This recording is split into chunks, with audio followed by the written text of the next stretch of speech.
Amables televidentes de su programa Soberanía Popular TV. Gracias por mantener siempre la sintonía, gracias por sintonizarnos cada viernes. Nosotras comprometidas con llevarle información en todo lo concerniente a las novedades en el mundo jurídico. Gracias por la sintonía de lunes a jueves y por esperarnos con ansias cada viernes. Aquí la doctora Amarilis Durán y una servidora Rosy Escoto, pues nos llena de muchísima alegría poder compartir con ustedes las informaciones que a través de nuestras redes sociales nos solicitan y muy especialmente buscando todas las novedades en el ámbito legal. Nosotras pues cada semana preparamos con muchísima dedicación para ustedes y tratamos de buscar los temas que copan el interés de la población en sentido general y, por qué no, la población jurídica. En esta semana, nosotras pues recientemente, el pasado miércoles, celebramos el aniversario de nuestra Carta Magna, la celebración del Día Nacional de la Constitución Dominicana y quedamos muy impregnada y muy acorde con la recomendación del presidente de la República al margen de la parte política, donde él hacía la recomendación de recordar que estábamos celebrando una fecha imborrable para la República Dominicana desde el 6 de noviembre de 1844, en donde adoptamos todas lo que son el sistema democrático y las libertades de nuestro país, y todos estamos llamados a respetar nuestra Constitución y a acatar todos los derechos que han sido incluidos dentro de lo que es la sombrilla de los derechos fundamentales previsto por nuestra Constitución. Buenas tardes, doctora Amarilis Durán, ¿qué tal? Buenas tardes, querida amiga y queridos televidentes. Gracias siempre por la fiel sintonía con Soberanía Popular TV. Ciertamente en esta semana, como comentabas, estábamos celebrando lo que es nuestra fiesta de la Constitución en ocasión del aniversario. Pero usted dice que en la Constitución están los derechos fundamentales, pero también hay que recordar que están las obligaciones. Señores, no existen los derechos sin obligaciones. Y justamente una de las partes más importantes que debemos tomar en cuenta es justamente poder cumplir con todas y cada una de las normativas que establece nuestra Constitución.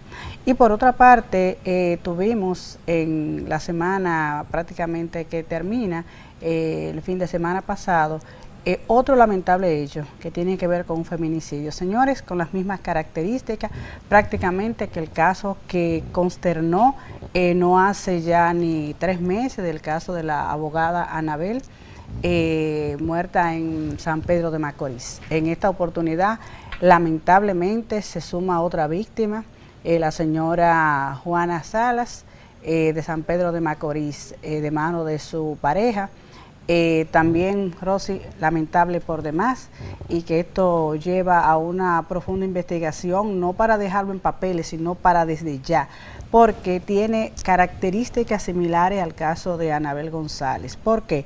Porque estamos hablando de un hombre que había propinado hace un año y algo 11 puñaladas a su concubina. Pero por otra parte, no obstante, cae preso, está cumpliendo medidas de coerción y sencillamente, en vez de estar preso al día de hoy y estarse conociendo un juicio de fondo para haberlo condenado a 30 años y haber salvado a esta mujer, resulta que a este señor le dieron libertad el 25 de marzo, alegando un acuerdo entre las partes.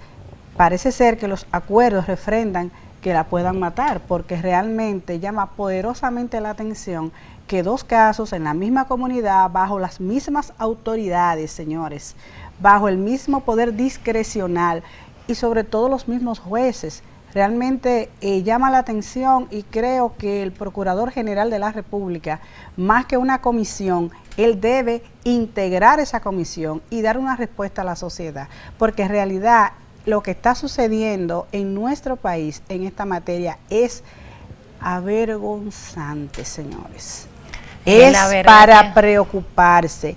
Y realmente cuando pasó el caso de Anabel González, nosotros aspirábamos, porque por lógica había que investigar, porque como fue un descargo, como fue acuerdo tan alegre en donde se alegó que ni siquiera había firmado la víctima, en donde jueces y fiscales todos obviaron hasta la más elemental lógica en lo que tiene que ver con la libertad de un individuo que en esa oportunidad le había dado 20 y pico de puñaladas a Anabel, y ahora nos encontramos que justamente los fiscales, los jueces de la misma comunidad, un caso de una mujer había recibido 11 puñaladas, entonces este individuo bajo todos los predicamentos del mundo consigue su libertad. Yo la verdad que usted que integra Fundación de Prevención y de Vida Sin Violencia, hemos analizado en otros programas qué está faltando de nuestras autoridades, tanto a nivel del Ministerio Público como a nivel de las autoridades judiciales. Cuando hablamos de violencia intrafamiliar, cuando hablamos de violencia de género, yo pregunto, doctora, ¿está permitido un acuerdo? Porque cuando hablamos de un acuerdo, debe ser sobre la base de que esta persona no constituye ningún tipo de riesgo para esa mujer. Hemos hablado del Instituto de Reformación para Hombres. Este señor recibió algún tipo de terapia. ¿Qué elementos ponen sobre una evaluación unos jueces al momento de otorgar la voluntad de un acuerdo?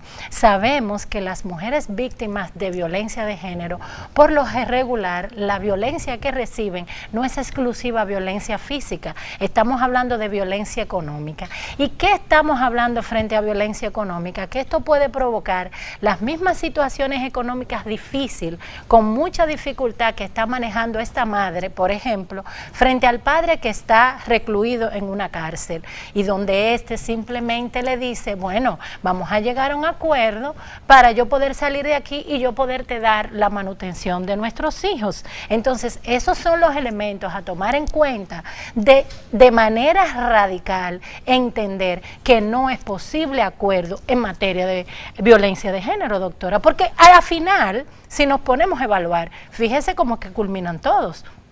Porque el hombre agresivo o la mujer agresiva, porque no solamente lo vamos a enrostrar desde el punto de vista masculino, el ser humano agresivo, para poder recuperar una condición distinta a la ya adoptada, como bien nos señalaba el licenciado Berger, tiene que estar sometido a mucho tratamiento psicológico y psiquiátrico, porque esa conducta de agresividad o de esa conducta agresiva, violenta, es difícil que se ande rediseñando. Entonces yo no entiendo. Bueno, realmente la violencia es una conducta aprendida y se ha demostrado que como se aprende, así se desaprende. Ahora, para desaprenderla, necesariamente el individuo que pasa por ese proceso y que sobre todo cae en manos de la justicia penal, necesariamente tiene que haber un sistema de consecuencia, un sistema de seguimiento. Porque si este señor, el 25 de marzo, cuando le dieron la libertad, que según recoge la prensa, fue producto de la presión familiar, que también influye mucho, tanto de parte de la familia del hombre como de la mujer, en ánimo de que se tiene por cultura, que mira, que él no va a volver a hacerlo, que mira, que darle la oportunidad. Realmente a veces estamos llevando al abismo al familiar, a la hermana, a la amiga, a la comadre, que muchas veces nos involucramos de manera negativa en ánimo de que algo se pueda, vamos a decir, que se puedan arreglar, pero no sabemos a qué arreglos que van a llegar. Es un tema muy personal. La señora, según dicen los familiares, estaba muy asediada por parte de los familiares del hombre, a los fines de que ella accediera a que él estuviera en libertad. Pero básicamente el tema de los acuerdos está prohibido dentro del protocolo del Ministerio Público. A mí me ha sorprendido porque nosotros que trabajamos el tema de prevención de la violencia intrafamiliar de género, uno de los protocolos que está muy claro es que justamente anterior a lo que pasaba antes, que sí se daban realmente el tema de que la mujer ponía la querella y por asuntos económicos, por asuntos de miedo, por muchísimas de las razones que ya conocemos, pues retiraba la querella y el Ministerio Público frente a una querella obviamente no tenía las herramientas para continuar el proceso. Pero eso es letra muerta.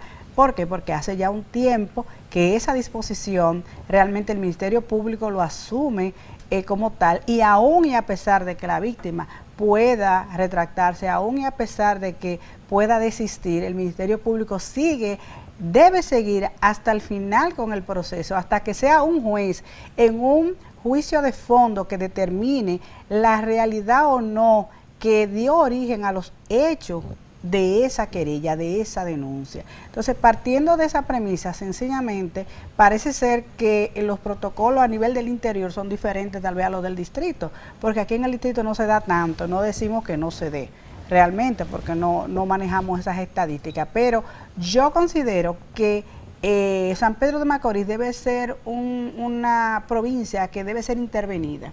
¿Intervenida en qué sentido? En ver los casos que hemos tenido en los últimos 2 años, sobre todo a cargo de los incumbentes que estaban.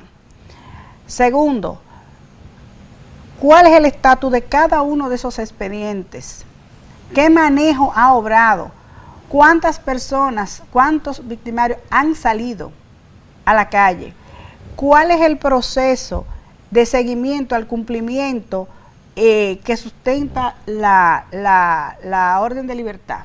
Porque se disponen diferentes medidas, hay variaciones de medidas. Si a usted le pusieron que tiene que ir a terapia, ¿qué le garantiza a esa víctima que esas terapias se han dado? ¿Qué le garantiza al sistema, a la sociedad, que si ese señor, como el caso que acontece y que acaba de ocurrir, él debe ir a terapia, pero según no fue a ninguna? Entonces, se supone que una de las primeras consecuencias es que usted faltó a terapia, usted vuelve inmediatamente para la cárcel, porque justamente por eso estamos viendo tantos casos, porque es que la población no está asumiendo, no está viendo un sistema de consecuencias. Señora, ¿qué es un sistema de consecuencias? Que si usted hace un hecho, cada quien es responsable por su hecho personal, pero no basta con que lo establezca el Código Penal, no basta con lo que lo establezca la normativa, es que las autoridades, el Ministerio Público tiene que hacer de eso una verdad, en hecho y en derecho. Usted cometió un ilícito penal, usted tiene que cumplir. Ahora, usted quiere que le tomen en consideración las prerrogativas, las atenuantes que establece nuestro proceso penal, bueno, bajo estas condicionantes, pero inmediatamente yo estoy acogiendo esas condicionantes. Debe existir un sistema de seguimiento para que cuando eso se viole, cualesquiera de las disposiciones, entonces el Ministerio Público tenga las herramientas, tenga la sustentación de que ese individuo pueda volver a prisión.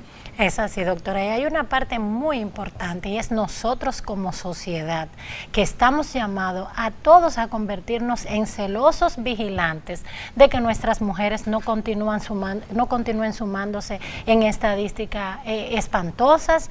Nosotros como familias estamos llamados, si mi hijo es violento, yo a reconocer los niveles de violencia que tengo en mi familiar, no pretender manipular o tratar de convencer a esa mujer que está en riesgo.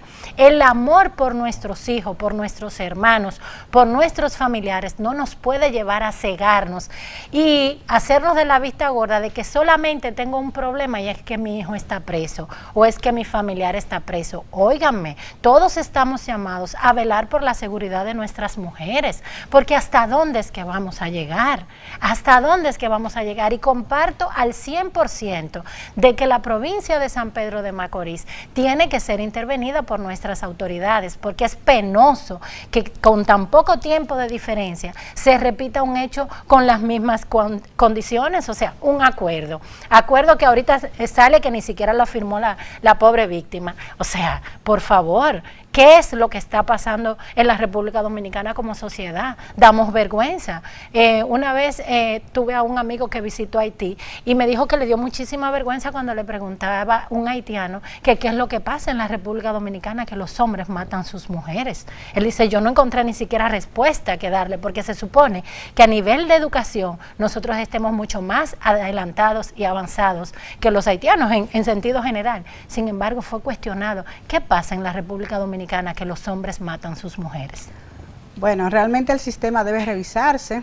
Este mes, justamente el 25 de noviembre, se celebra lo que es la lucha contra la no violencia contra la mujer, y me imagino, y como ya tenemos por costumbre y tradición, muchas marchas, muchos discursos, todo quedado en el papel. Pero nosotros queremos pasar, señores, del papel a los hechos. Del papel a los hechos, señor procurador. Queremos pasar justamente a que la población se sienta segura, que cuando una mujer acuda a una de las fiscalías, sencillamente su caso sea tratado cual si se tratara de un apellido sonoro, porque da la casualidad que los casos en los que estamos viendo son personas que no son de apellido sonoro. No queremos dejar dicho que la violencia solamente está en la clase no pudiente, porque la violencia no tiene que ver con raza, con sexo, con edad y sobre todo con niveles económicos. Está en todas partes. Lo único es que a los altos niveles realmente las cosas como que se manejan más discretamente. Pero realmente la sociedad demanda, señor Procurador General de la República, a tener una actitud, a tener un proceso, a tener un enfrentamiento claro, sincero y puntual en lo que tiene que ver con la violencia contra las mujeres. Así es. Nosotros vamos a ir a una pausa, doctora, porque debemos cumplir con nuestros anunciantes, nuestros patrocinadores, y cuando regresemos vamos a ya adentrarnos en nuestro tema central, doctora. Hoy nos espera un plato fuerte a nivel del Sistema Dominicano de la Seguridad Social. Vamos a compartir con ustedes, los televidentes, todo lo concerniente a las novedades que hay en el materia de seguridad social. Y hoy nos acompaña una especialista en la materia, la licenciada Gianna de Olio. Manténganla en sintonía, que en breve regresamos.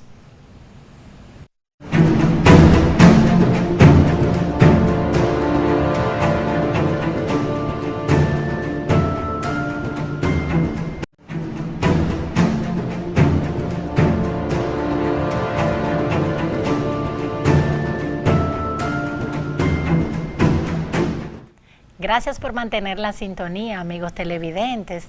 Aquí estamos ya disfrutando de un cafecito luego del almuerzo y en compañía de nuestra invitada de lujo, doctora Marilis Durán, la licenciada Gianna de Olio. Llevábamos varias semanas ahí con todas las novedades que teníamos guardado para ustedes, pero ya gracias a Dios y a su disponibilidad de la agenda, pues contamos con su presencia. La doctora Gianna de Olio, pues es especialista en materia de seguridad social, y la doctora Marilis va a compartir con ustedes el perfil profesional que va a tener que hacer magia para sintetizarlo, porque, doctora, estos jóvenes estudian, ¿y cómo se dedican? Definitivamente, yo tuve que cortar la mitad de la mitad, pero en realidad la licenciada de Olio es una profesional de vasta experiencia, graduada de licenciatura en Derecho de la Pontificia Universidad Católica Madre y Maestra en el año 2001. Posee un máster en Derecho del Trabajo y de la Seguridad Social de la Universidad de Valencia de España. Ha hecho diferentes diplomados en Seguridad Social, estudios en especialidad. Cuenta con más de 18 años de experiencia y ejercicio en el área de Seguridad Social en la República Dominicana. Ha laborado como consultora legal de diferentes instituciones, se desempeña como encargada de la Oficina del Consejo Nacional de Seguridad Social y también ha participado en importantes procesos para la elaboración de los reglamentos que tienen que ver con el área de pensiones como de salud. Fungió como gerente de regulación de la Dirección Jurídica de la Superintendencia de Salud y Riesgos Laborales. Es consultora para proyectos de la OIT, del PNUD y del BID. Actualmente se desempeña como consultora legal en salud y seguridad social y es asesora de diversas empresas relacionadas con esta rama. Buenas tardes, Gianna de Olio. Bienvenida a Soberanía Popular TV. Gracias por la invitación y buenas tardes para todos. Y efectivamente hay muchos temas recientes en esta materia tan importante para todos, porque todos somos afiliados de una manera u otra dentro de la seguridad social. Es así, Gianna. Nosotros recibimos en esta semana una invitación para un evento como consecuencia de la apertura de una maestría en la Universidad Autónoma de Santo Domingo, y el tema central es con la doctora Nelsida Marmolejos, directora de la DIDA, donde el tema básico es profesionalización en materia de seguridad social. Nosotros pues valoramos muchísimo en ti porque sabemos pues de tus amplios conocimientos en materia de seguridad social, y cuando pensamos inmediatamente en un especialista en materia de seguridad social, pues se hace obligado pensar en Gianna de Olio. Y recientemente, en septiembre específicamente, algo que se venía ya anunciando, la creación del Instituto Dominicano de Prevención y Protección de Riesgos Laborales, IDOPRIL. Yo le digo a la doctora, suena como a medicina, el IDOPRIL. ¿A qué se va a dedicar este instituto y cuál es la razón de su creación? Bien, como señalas, en septiembre fue ya aprobada esta ley y promulgada y puesta en vigencia el 1 de octubre, o sea que es una ley reciente, es la ley 397/19. Esta ley lo que hace es la creación del IDOPRIL y la disolución del Instituto Dominicano de Seguros Sociales, del IDCS. Entonces, como consecuencia de esta disolución, el Instituto Dominicano de Protección y Prevención de Riesgos Laborales, IDOPRIL, es lo que era la ARL.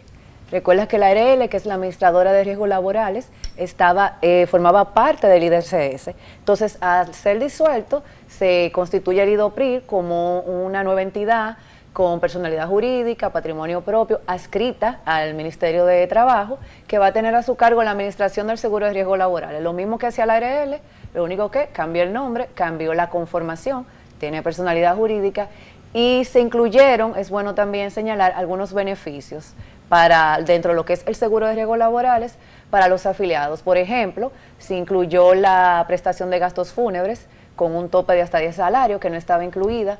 Y en cuanto a lo que es la determinación de la discapacidad, anteriormente se medía a partir de un 15%, entonces se redujo a un 5%, o sea que a partir de un 5% ya se va a tener derecho también a una indemnización por riesgos laborales. El instituto también, aparte de tener a su cargo todo el tema de la administración de este seguro de riesgos laborales, sabemos que la Ley de Seguridad Social, brevemente, tiene el seguro de familiar de salud, seguro de vejez, discapacidad y sobrevivencia, que es la parte de pensiones, y seguro de riesgos laborales. Este seguro entonces estaba las prestaciones a cargo de la ARL, ahora IDOPRIL, y también se incluyó una parte de lo que es prevención, dentro de lo que son las nuevas funciones determinadas por esta ley. Una pregunta, Yana. Cuando hablamos de riesgos laborales, para que nuestros amables televidentes que no conocen así en detalle la ley, ¿qué abarca y de qué estamos hablando de riesgos laborales? Sí, muy bien, la precisión. Riesgos laborales es cuando se produce un accidente o una enfermedad como consecuencia del trabajo. Una enfermedad ocupacional, como se dice también. Por ejemplo, si la persona tiene una caída en el lugar de trabajo o una persona que trabaja expuesta a sustancias que puedan generar en una enfermedad, y también los accidentes en ruta o en trayecto. Si usted va de su casa al lugar de trabajo, en la hora de almuerzo también, o a la salida y luego va a un centro de estudio, todo eso está cubierto dentro de lo que es el seguro de riesgos laborales. Es decir, que si fin de semana ocurriese un accidente con un empleado, eso no lo cubre. Si está, por ejemplo, en una actividad, por ejemplo, que hay empresas que hacen talleres, eso entraría dentro de riesgos laborales. Pero si es un accidente de tránsito que no implica un desplazamiento al trabajo o que es en horarios de fines de semana, entonces está cubierto por dentro del Seguro Familiar de Salud, por el FONAMAT, que es el Fondo de Atención de Accidentes de Tránsito. Es muy importante esa distinción, sí, porque si bien es cierto, hace ya un tiempo que los accidentes de trabajo abrió la posibilidad de reclamaciones en trayecto, pero muchas veces las personas tienden a confundir quién me puede responder o quién tiene el deber de responderme frente a un accidente de tránsito común. Exacto. Y entonces esa parte que señala del FONAMAT es muy importante.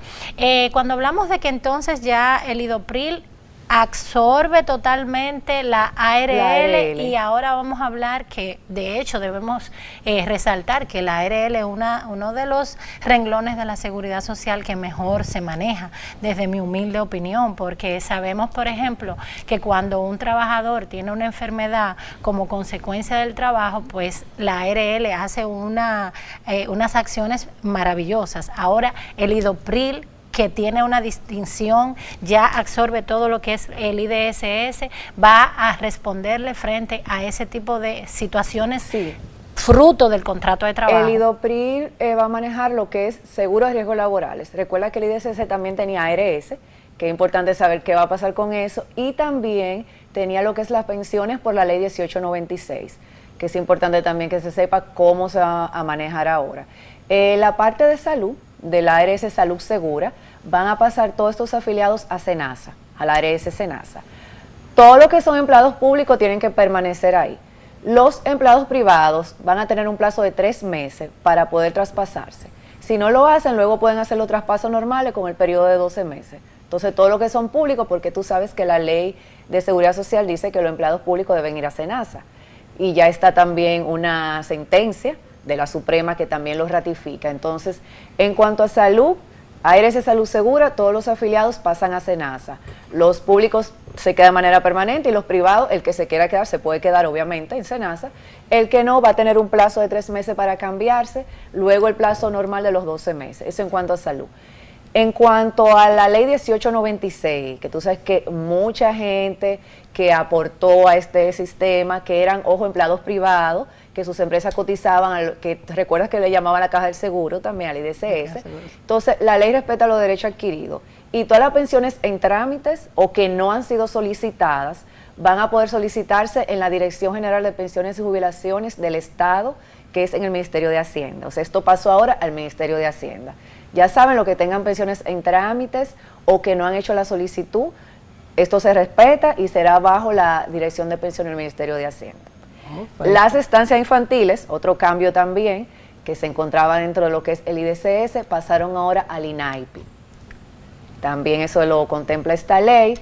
Y otro punto importante, y es que en el caso de las pensiones de discapacidad que se otorgaron por el autoseguro del IDCS, esto también lo va a manejar la Dirección de Jubilación y Pensión del Ministerio de Hacienda. O sea que esos son como los puntos principales que debe de conocer la población en torno a la promulgación de esta nueva ley 397-19. O sea que la ley trae unos cambios muy importantes a tomar en cuenta en diversos renglones que abarcaba el IDSS. Exactamente. Una pregunta, Yana, los 3 meses que hace referencia para que los empleados del sector privado puedan tomar la decisión de quedarse o no en SENASA, ¿a partir de qué fecha se computa? A partir que ya estén cargados en la ARS SENASA, todavía se está en el proceso de la disolución, cuando ya se pase la cartera de la ARS Salud Segura, esto de todos los afiliados pasan de Salud Segura a ARS SENASA. A partir de ese momento en que ya estén en ARS SENASA, entonces van a comenzar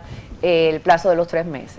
Yo me imagino que tendrán que hacer alguna campaña. Y algún aviso. Porque es un tema de interesados, porque yo me imagino que SENASA no va a decir, mire, usted tiene 3 meses para que se salga de aquí, sino que tiene que haber algún mecanismo, no sé si la DIDA, que se supone que debe proteger o Proconsumidor, que aunque no se mete en la parte de seguro, pero sí por lo menos que los usuarios sepan el derecho que tienen de ese plazo. Claro, por eso es la importancia también de esta labor que ustedes hacen, de tener siempre esas informaciones, porque así se da a conocer y la gente puede enterarse, y si tiene algún familiar también se lo comunica y estar pendiente, pero sí hay que... Sí, porque los plazos resultan fatales, porque todo plazo que inicia termina, entonces ya, bueno, cuando tú llegas, no, porque tenía un plazo de 3 meses y usted no lo asumió cumplió. Y simplemente pues lo perdió.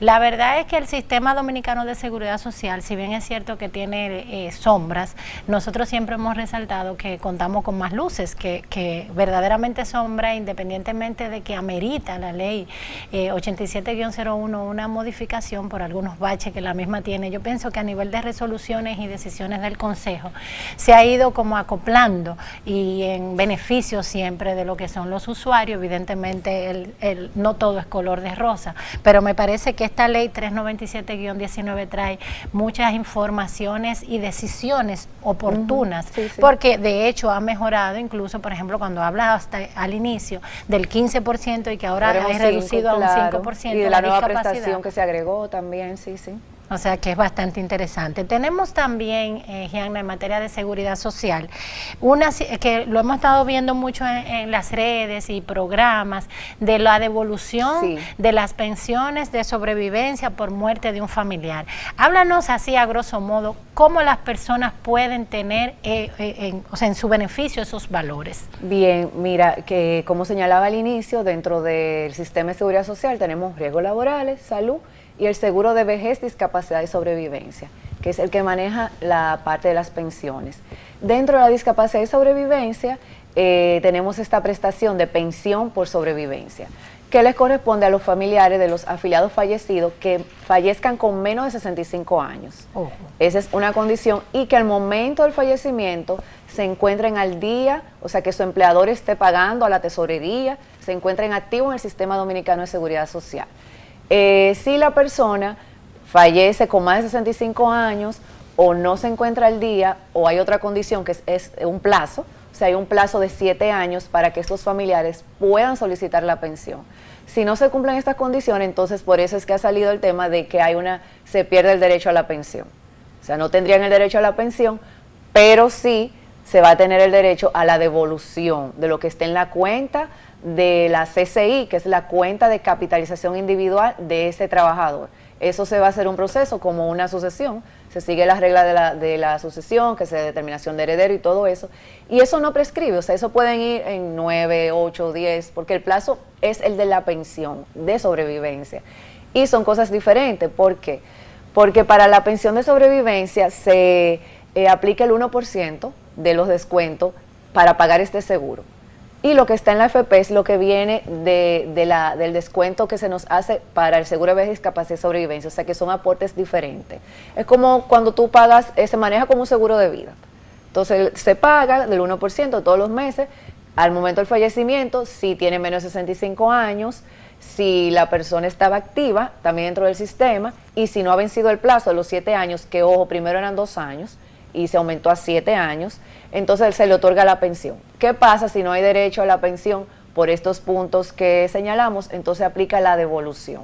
Sí quiero resaltar que yo entiendo que una pensión no se debe de perder tampoco, sino, por ejemplo, hay otras legislaciones que lo que se establece es que no se te pague retroactivo, pero hacer la pensión un derecho fundamental, ser la seguridad social consagrada en nuestra Constitución también, entonces que se pierda como la pensión es un punto que realmente es discutible, pero está esta normativa, eso no está en la ley, es bueno también señalarlo, sino es en una otra normativa aprobada por el Consejo de Seguridad Social, que es la que establece estas condiciones en cuanto a plazo y en cuanto a edad, pero lo que está vigente por el momento, lo que se logró fue una ampliación del plazo. Licenciada, una pregunta que siempre hacen los televidentes y sobre todo en las consultas de los abogados, ¿quiénes tienen derecho en orden sucesoral a esa pensión? La pareja y los hijos hasta los 18 años y a los 21 si son estudiantes y de manera permanente si son discapacitados.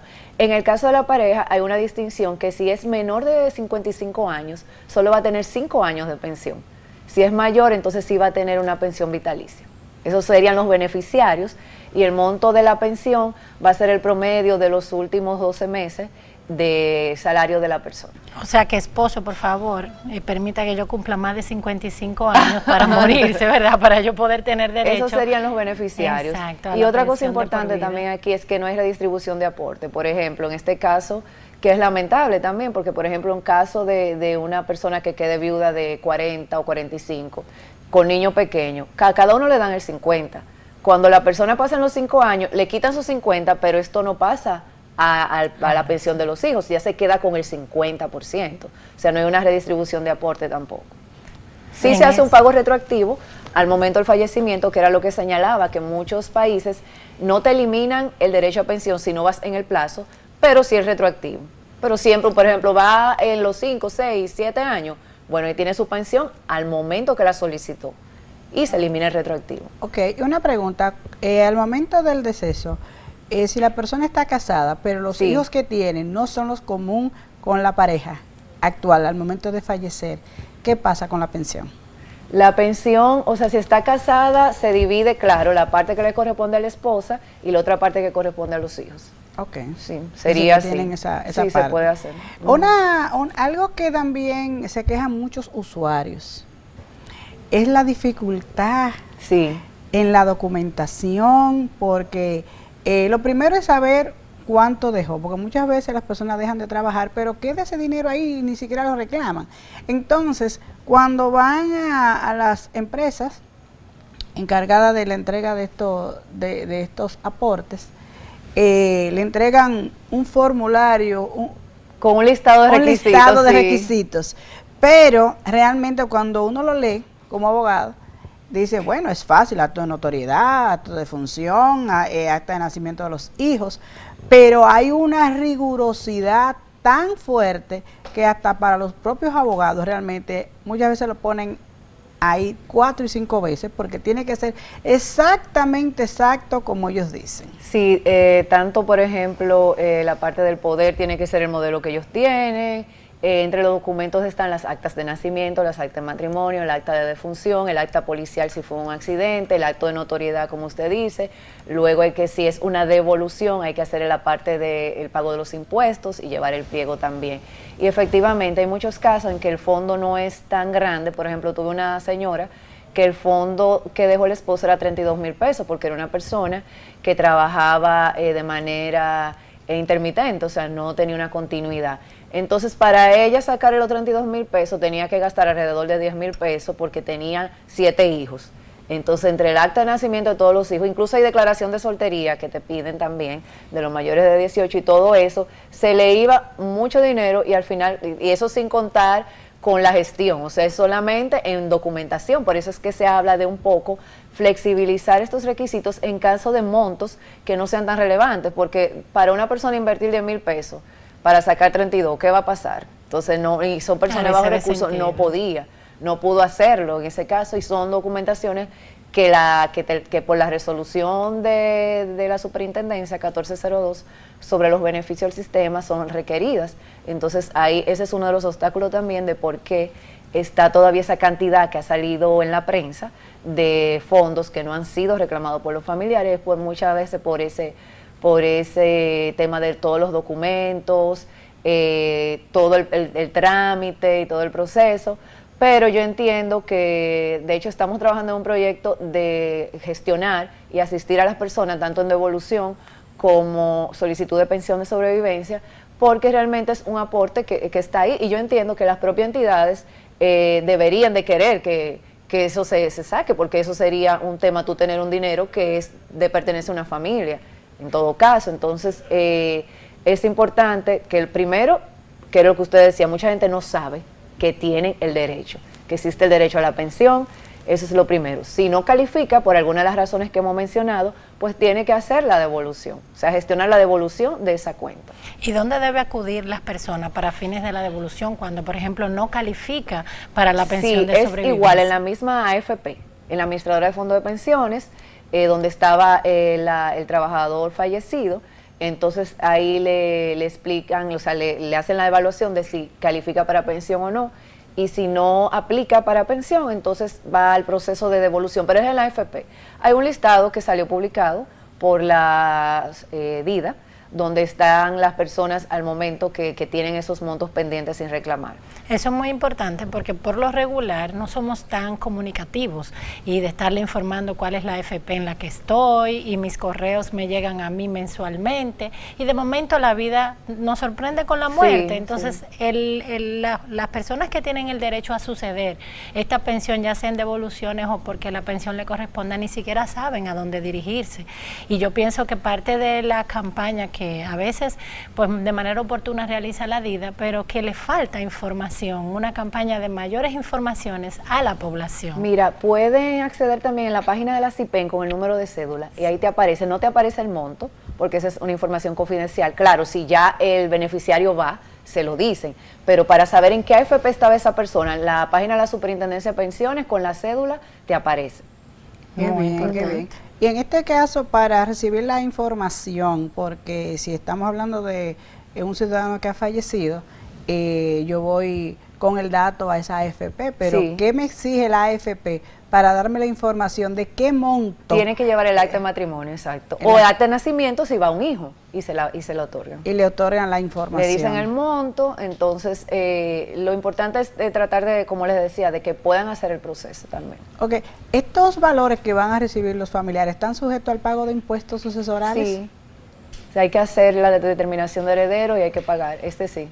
Esa es una de las también dificultades que se añade cuando estamos hablando de un monto relativamente poco. Bajo, creo que sería importante insistir sobre el tema de la flexibilización. Exacto, de acuerdo con usted. Que sea a partir de 200,000 pesos, porque el proceso, señora, ante DGI, para calcular lo que tiene que ver con el 3% que le van a cobrar de impuestos, realmente es un peregrinar, es una de las contradicciones que todavía permanecen en la DGI. Aprovecho el espacio de que deben agilizar. Realmente el Departamento de Asociaciones y Donaciones, para hacer el cálculo, se lleva no menos de 3 a 4 meses, 5 meses. A veces cuando me ha tocado ir a hacer liquidaciones asesorales, digo, pero es que el Estado no necesita. Ah, no, que el inmueble hay que tasarlo, porque no lo manda a tasar. Claro. Ah, no, que estamos esperando que un correo cuando usted lo mandó hace 2 meses. Es decir, ese proceso también impide, porque hasta que ese impuesto no se pague y se liquida,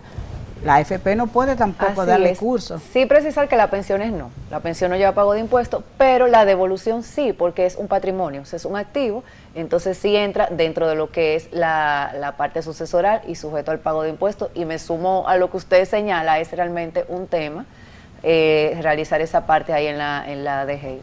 No, y que en realidad si las autoridades que tienen que ver con el sector de las AFP, las ARS y todo lo que conforma, deberían, no sé si de parte de la DITA sería que le correspondería, porque estamos hablando de los derechos de los afiliados, sí, tener unidades, como usted decía, donde se le pueda dar la información y facilitarle al ciudadano toda esa información y tener el soporte legal, porque en realidad el costo es mucho, en función de la gran mayoría de esas pensiones, que no son tantas, y sobre todo claro, cuando toca lo que es devolución, se supone que era porque no tenía el tiempo suficiente. Sí, entonces ahí estoy de acuerdo en que se haga como un parámetro, se determine un corte, que bueno, que a partir de estos montos, que son más bajos, y se puedan flexibilizar algunas condiciones, porque realmente eso es uno de los obstáculos mayores. Sí, por lo menos ponerle un tope, hasta tanto puede determinar que los requisitos sean menos rigurosos. Hay otro tema, Gianna, que no podemos permitir que te nos vaya, que es una súper buena noticia, y es el aumento del cápita y con lo que fue las actualizaciones del plan del PDSS. Háblanos de eso para que la población sepa hacia qué números fueron aumentados, cuáles son los beneficios que esta resolución trae para los afiliados. Bien, mira, qué bueno, porque hablamos de las novedades de los 3 seguros. Ahora vamos a la parte de salud, el seguro familiar de salud, que es realmente uno de los que más le interesa a todo el mundo, porque la salud es un tema del día a día. La semana pasada se actualizó el Plan Básico de Salud, que es como el catálogo de las prestaciones que están cubiertas dentro del seguro familiar de salud. Esto se hizo un aumento del cápita, pero es importante que la gente sepa que esto no implica que se aumentó o se va a incrementar la cotización, o sea, no se va a pagar más, sino es algo, un ajuste dentro del sistema. Con este aumento se incluyeron 36 nuevos procedimientos, están publicado el cuadrito en la página de la Superintendencia de Salud, lo puedo enviar para que ustedes también lo puedan publicar en sus redes y sus seguidores puedan verlos, pero son 36 procedimientos, 11 medicamentos ambulatorios, 2 medicamentos de alto costo y 2 medicamentos de rehabilitación.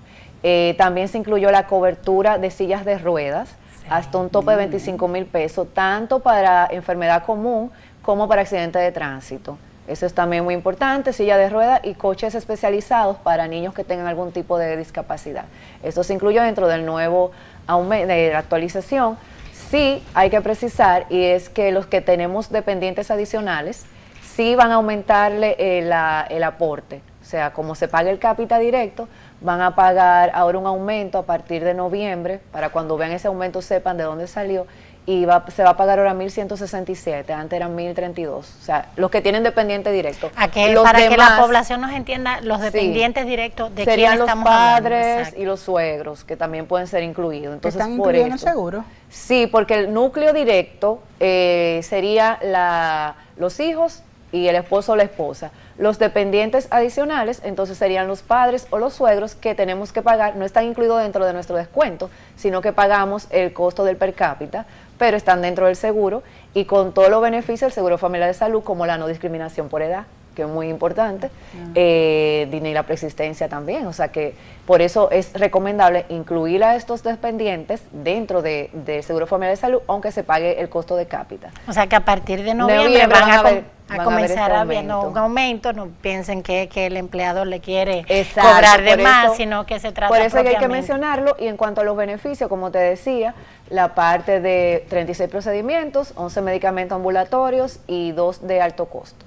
Qué bien. Dentro de los procedimientos está uno que es muy importante, y es el de la histerectomía por laparoscopía, que no estaba incluido.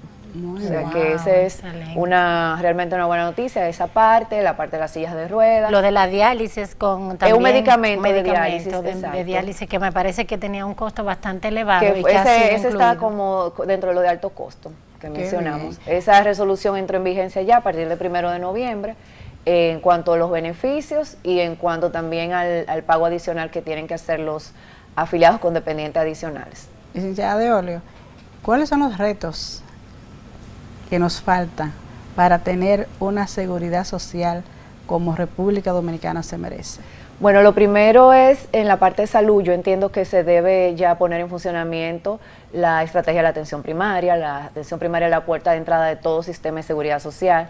Va a traer muchos beneficios para todos los actores del sistema, para los afiliados, la misma administradora de riesgo de salud. Realmente un verdadero sistema de seguridad social se inicia con la atención primaria, con lo que tiene que ver con la medicina preventiva, cuando no vamos al médico ya cuando tenemos la enfermedad, sino que tenemos esta prevención, este seguimiento. Ese es un tema. En cuanto a pensiones y en cuanto a seguridad social en materia general está el tema de los trabajadores informales, del régimen contributivo subsidiado, que todavía no ha iniciado, y ustedes saben que la gran mayoría de nuestra población es trabajador informal, que mientras tanto tenemos una ley de carácter universal, pero este grupo de trabajadores está fuera. Si bien puede comprar un plan voluntario, una ARS, pero no tiene protección de riesgos laborales, y muchos trabajan en la calle, ni tampoco tienen un ahorro obligatorio para el retiro. Ese es un punto también muy, muy importante. Que es muy grave, porque ¿dónde está la pensión para cuando ya estén en una No, edad no tienen, productiva? o sea, tienen que hacer sus ahorros voluntarios. Incluso, por ejemplo, tú puedes ir a una ARS y comprar un seguro de salud voluntario, pero tú no puedes ir a una FP y comprar un plan de retiro voluntario. Tú tendrías que hacer tu cuenta de ahorro, hacer otros mecanismos, pero ese es un tema importante tomando en cuenta eso, de que la mayoría de la población es trabajador informal. Y cuando una persona, por ejemplo, en el caso de las nuevas medidas con el tema de las sillas de ruedas, sí, coches para niños con problemas de parálisis cerebral, ¿cuál sería el procedimiento? La resolución establece que deben ser certificados por el CONADIS, no importa la edad de que tengan la persona ni el diagnóstico, solo si tiene una discapacidad que amerite una silla de ruedas, va al CONADIS, se certifica, entonces tiene la cobertura de hasta un tope de 25,000 pesos. Eso es muy importante, o sea, sí, que no es que simplemente bueno, necesito una silla de ruedas, sino que debe estar certificado por el CONADIS, pero que me imagino que esto no debe ser un procedimiento muy dificultoso. Oportunamente entiendo que la Superintendencia de Salud y Riesgos Laborales va a decir el procedimiento para hacer la solicitud, pero la resolución del Consejo establece que deben ser certificados por el CONADIS y que no hay ningún tipo de exclusión por edad de la persona o por el diagnóstico. Pero este uso es provisional, porque si tiene una cobertura hasta 25,000 pesos, partiendo de que sea una silla alquilada o en el caso del otro equipo que hablamos, se supone que tiene ya un tiempo limitado. Que pueden ser valorados de nuevo a los 5 años, también dice la resolución. Es importante, porque a veces hay lesiones que ameritan que una persona necesite de esa silla por un tiempo. Por un tiempo, exacto, y después prolongado. Se puede recuperar, exactamente. Qué bien, qué bien. La verdad que hemos compartido esta tarde informaciones muy valiosas y que sé que a la población le va a servir de mucho. Evidentemente hay cosas que se nos quedan por el tiempo reducido en televisión, pero eso nos lleva a un compromiso, doctora, y es que la licenciada de Olio tiene que hacer con nuestros televidentes el fiel compromiso de que cada novedades que salgan en materia de seguridad social y que sean tan valiosas y que tan alentadoras para la clase que realmente lo necesita, pues venir a compartirlo con ellos y aprovechar para darle las gracias de verdad por aceptar nuestra invitación y permitirnos contar contigo siempre. Claro que sí, muchísimas gracias a ustedes. La verdad que un lujo de programa. Hoy hemos agotado, creo que de las partes principales que la población carece de información, y a partir ya de este programa ya todo el mundo sabe la documentación que tiene que buscar, el plazo, la forma y la manera de poder reclamar su pensión, así como la devolución de lo que tiene que ver con los fonditos que dejan lamentablemente las personas familiares que han fallecido. Pero la ley es la ley, y aunque es dura, hay que cumplir con ella y sobre todo procurar llenar todos esos requerimientos que establecen la AFP para que los familiares puedan realmente mermar un poco las dificultades económicas que acontece a raíz de un hecho de esa naturaleza y sobre todo las necesidades básicas que quedan muchas veces que estaban a cargo de quien falleció. De verdad que nosotras muy complacidas de haber tenido a la licenciada de Olio en Soberanía Popular TV. El tiempo, como dice nuestra querida Rosy, es una realidad implacable. Así es, nosotros llegamos al final, nos despedimos felices de haber cumplido en este viernes con todos ustedes nuestro compromiso asumido y la invitación a sintonizar Soberanía Popular TV de lunes a viernes, y los viernes estas dos damas estaremos acompañándole. Gracias y hasta la próxima. Feliz fin de semana.